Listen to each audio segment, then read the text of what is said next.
scalp school. So this is something that we want to do to try and get back into TikTok Live, first of all, to also, I suppose, educate people who are on our page and give you as much advice as possible, you know. So really what we're going to try and do is I am promising that I will be here every week, okay, trying to educate you as much as possible, because I think there's a big gap, and I know that from what we've done over the past 6 years. Now, thank God, Trua and Remi have really filled that gap a lot in terms of, like, you know, being able to pass on this information to people about their scalp. But I really would love to go through questions with you and kind of give you as much information as possible, you know. So that's my job. That's what I'm doing here. So if you do have questions, pop them in the chat. So anything about your scalp, about your hair, I can answer. But I'm going to kind of, you know, give you some information, and that will ignite questions for you, you know, that kind of way. Like, that will make you go, actually, I have a brother whose scalp is like that, or I never knew that it was about my scalp. So please pop some questions. The laptop's here beside me, so if you do have questions, ask us, you know, we're only delighted to get back to you. Somebody, Shelley, would love some advice. I've been using Ioxin Scalp Recovery Kit but looking for something similar. So Shelley, it depends like why you're using that, you know. What I would say is that's a fantastic product to use, and we've sold it for years and years within our clinic and continue to do so. But using Bye Bye Build Up alongside that will just make the Scalp Recovery Kit work better, you know. So what you're doing with the Scalp Recovery Kit is you are cleansing the scalp and the hair, and you are treating the scalp and hair, which is brilliant, right? But in order to cleanse it properly, it's like, you know, popping on your fake tan but you haven't exfoliated, right? By using Bye Bye Build Up once a week is going to make sure that Scalp Recovery Kit works better. Does that make sense? It's going to be able to get deep down. What you're doing is you're going up here and you're cleansing the top of your scalp and you're treating the top of your scalp, but you need some of those products and some of those ingredients to get right down in here to either calm inflammation, you know, or to try and move things along. If it's a dry scalp you have, there's probably build-up. There definitely is build-up in your follicles. So it's really, and if you're very oily scalp, dandruff-prone scalp, same thing, but different reasons, you know. So what I would add into that would be a scalp exfoliator, 100%. So definitely get yourself a bottle of Bye Bye Build Up. What I would say is, guys, again, what I want to try and do with this is teach you something about your scalp, right? So I'm going to give you a couple of scalp facts now, right? And if you have any questions from that, then 100% ask, you know. First thing is, why don't people, maybe you can answer this for me, right? Why don't people, when they think about their scalp health, why don't they think of it like skin, you know? So I absolutely know most people watching this now have a skincare routine.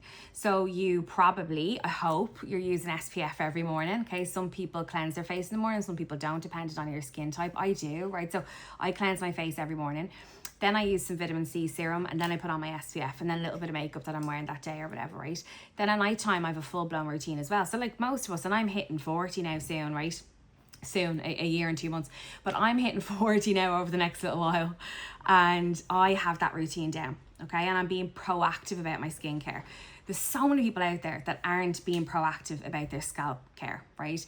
But we know that our hair is not going to be the same, right? So we have a lot of people investing a lot of money, okay, in their hair, right? So whether that is, you know, hair care, whether that is color, whether that's hair extensions, whatever that is, right? And they're putting all of this money into their hair, but really no care and thought into their scalp itself, right? But your scalp is skin, okay? If you have fine hair, right? So if you have fine hair, normally fine hair is of a lighter, you know, color. So if you were like blonde when you were younger, like sandy brown, that kind of color, right? You've got 150,000 follicles on your scalp, and they look like this, right? So they're little tunnels on your scalp, little water wells, I always say, and it will absolutely, you know, deter your growth on your scalp if you don't look after those follicles. Like, that's absolutely it. And most of you probably don't, you know, go that extra mile and look after your follicles. If you have thicker hair, coarser hair, curly hair, red hair, you'll only have about 80,000 follicles in your scalp, right? So you actually have less hair than the girl down the road with the finer hair, right? But her hair is just so small and your hair is fatter and thicker and all that kind of stuff, right? So depending on the needs of your scalp, but it's so important to try and understand what type of scalp you have, right? What type of scalp, what type of hair you have, in order then to pick scalp care and hair care that are going to give you the most out of what you have. Because some people say to me, oh Claire, I don't know if I want to get really into the scalp care because I'm not going to change the hair overall. You're not going to change how many follicles you have, but you absolutely can change the performance of your follicles 100%. And that's with scalp care, not with hair care, you know? So really, really important to understand that to the best of your ability and shop within that, you know? Make sure that you're spending money, and not just money, like effort, time on making sure that you're looking after those follicles. It's so, so, so important. I have another little question here, Shan. I will never not exfoliate my scalp now. It's a must since you introduced Remi to me. Thank you, Shan. You're so good. That's the thing. I always say that to people. I'm like, once you start exfoliating your scalp, you can't go back because you're just like, my scalp's never been cleaner. But also, I think you start to understand the importance of it. And like most people, I think that's why Buy My Build-Up's our bestseller, isn't it? Because like most people understand exfoliating their skin, whether that be your face, your body, whatever that is. So like it's an absolute no-brainer because like your scalp is minging, girls and boys. Like your scalp's dirty, right? Like think of all the sebaceous glands up there. Think of the oil, the dirt, the bacteria up there. So, you know, most shampoos don't do that. Like I always say, I was talking to a skincare expert the other day, and I was like, most shampoos are like micellar water, right? And she was like, really puking. She was like, oh my God, I never thought of it like that. But that's the reality of it, right? You're not getting inside here and removing though that dirt, that bacteria, that buildup from here. You're only lightly addressing up here. So it's so, so important to exfoliate your scalp. So I'm delighted, Shan, absolutely delighted. Do you have any tips on products for receding hairline? 100%. Again, I'd start with an exfoliator. Like there's no point in you investing a lot of money in, you know, a receding hairline if you're not exfoliating your scalp. So start with that first. Get an energizing shampoo. Like it depends what age you are.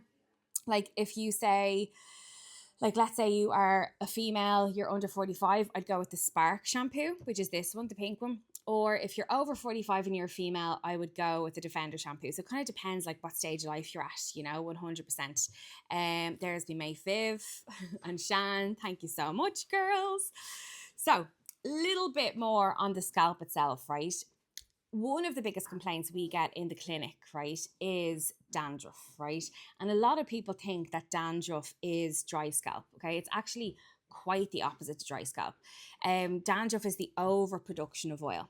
All right. So basically what's happening is, okay, your sebaceous glands, which are attached to each follicle that you own. So remember, you've either 150,000 sebaceous glands or you've somewhere between 150,000 and 80,000, right? So depending on the type of scalp you have will depict how oily your scalp will get. So if you've very fine hair, you're going to have to wash your hair every 2 days. If you've only 80,000 sebaceous glands and you've got dry skin, you probably have to wash your hair and scalp less, don't you? Like that kind of makes some sense. So your sebaceous gland kind of beats like your heart, right? Don't ask me how much your heart is supposed to be beating. Mine's always like that, girls. So literally like you're supposed to be nice and calm, controlled. Some people's beats like this, okay? And they produce so much oil, so much that it actually can't escape properly from the scalp, that it starts kind of creating these little slates on the scalp. And in between each of those slates is a bacteria called malalesia. And that is dandruff, right? So if you're like, okay, there's flakes on my scalp or there's flakes on his scalp, whatever else, okay? If you're like, which is it? Is it dry scalp or is it dandruff? I always say to people, okay, is it oily as well? If there's any sign of oil, it's normally dandruff. Okay. If there's any sign of yellowness, right, like a yellow tinge to the flakes, it's probably dandruff. If you go up here, right, and you scratch the scalp and loads of tiny white flakes will kind of, you know, come down onto your shoulders, your chest or whatever, and they're white and they're free falling, probably dry. But if you have to pull the flakes out of the hair because it's so oily, it's probably dandruff, okay? Dandruff is also extremely itchy, right? So dandruff, you would be driven, demented, scratching dandruff, you know? So like that again, it's about trying to understand which is which, okay? What I will say is from a product point of view, whether it's dry scalp or dandruff, it's so important to make sure that you're exfoliating your scalp too. Because if you are investing in an anti-dandruff shampoo or a dry scalp shampoo, it's so important to make sure that that actual shampoo can get down here and do its job. Dandruff shampoos won't work if they just service the scalp up here. Okay, you need to get rid of all of the bits up here first. So you need the Pac-Man and Bye Bye Build Up to eat all that stuff away. So therefore, your anti-dandruff shampoo can actually service your sebaceous gland. Your sebaceous gland sits under 5 layers of skin. Okay, so most dandruff shampoos aren't going to work unless you exfoliate your scalp properly. And a lot of complaints that we would get is like, it's not working, it's coming back. You'll always suffer from dandruff for different periods of your life. It's almost like a chronic condition. We see a lot of dandruff in teenagers, of course. We see a lot of dandruff around hormonal time. So let's say pregnancy, unfortunately miscarriage, IVF treatment. You would also see it then again when women are going through perimenopause and menopause, because all of those hormone fluctuations causes inflammation in the scalp. If you've got inflammation down here, okay, I always say like it's like volcanic activity. So if you've got loads of inflammation down here, it's putting pressure up here, and that pressure will make that sebaceous gland work too much. And that's where dandruff comes from. So definitely, like don't, I suppose, just see a flake and call it dandruff. Try and investigate what kind of scalp you own. And those little things like, is it falling freely from my scalp down onto my shoulders? Is my scalp oily as well? All right. What color are the flakes? Do they have a yellow tinge off them? All of that stuff is really, really important, So making sure you understand that scalp before you invest in it. Whether it's dry scalp or whether it's dandruff, you need to exfoliate, because nothing is going to be able to get in here and do that job unless it has literally like no traffic on the road. It needs to be able to get straight down there, Jack, you have nice hair. What are you going to do when it falls out? Jack, there's always wigs. So for those of you who don't know, I lost my hair 10 years ago. I lost 90% in 5 weeks. And I still get patches like regularly, but I know how to handle them a lot better now. And I definitely, like, when it fell out 10 years ago, it was really bad. Like 90% in 5 weeks is extreme, obviously. But I suppose I've changed like parts of my life that I'm, deal with stress a lot better now. I don't like keep everything in. You can't completely get a personality transplant, but you can try your best. But I definitely be like a people pleaser. I definitely, feel like I couldn't burden somebody. Like a lot of people that suffer with alopecia areata, like, have some of those tendencies as well, so it's tough, like, but also I'm in the best place, haven't I, for when it falls out, I'll be able to get it back, no problem, please God. Aoife, would you recommend anything to help hair grow back? My daughter has trichotillomania. Oh, Aoife, you poor little thing. I would definitely say try and get her into some sort of therapy like CBT. It doesn't suit everybody. That's cognitive behavioral therapy. CBT is really, really good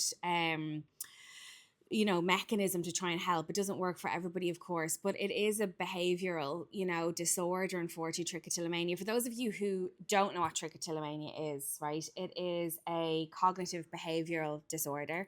And a lot of people will pull hair from their scalp. They can pull hair from their eyebrows, their eyelashes, other parts of the body as well.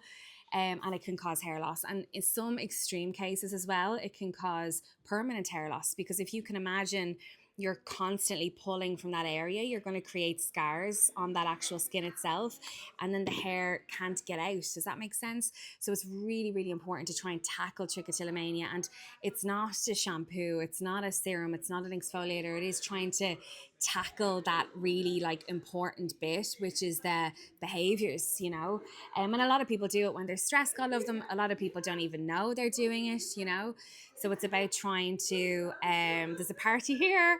It's about trying to control that behavior as much as possible. It's really hard. Some people get fake nails. Some people know and they recognize when they do it. Okay, so they'll say, okay, I sit down every evening and I watch my show and I'm twisting and I'm pulling my hair at the time. So they might like put a silk bonnet on when they're watching Netflix. They might put a hat on while they're watching Netflix, whatever that is, right, to try and put a barrier in place before you go to do that. Easier said than done. I know people who have removed nearly their entire head of hair over a weekend, so it's a very, very difficult one. What I will say is buying little bits of scalp care could help in terms of having the conversation about how difficult your hair will find it to grow through scars. Because if you have a scar on your arm or your leg, like hairs don't grow through that, don't they not? So trying to maybe explain that it depends, of course, what age your daughter is, and all that kind of thing. But like, exfoliating the scalp once a week to help make sure that the hair can break through. An energizing shampoo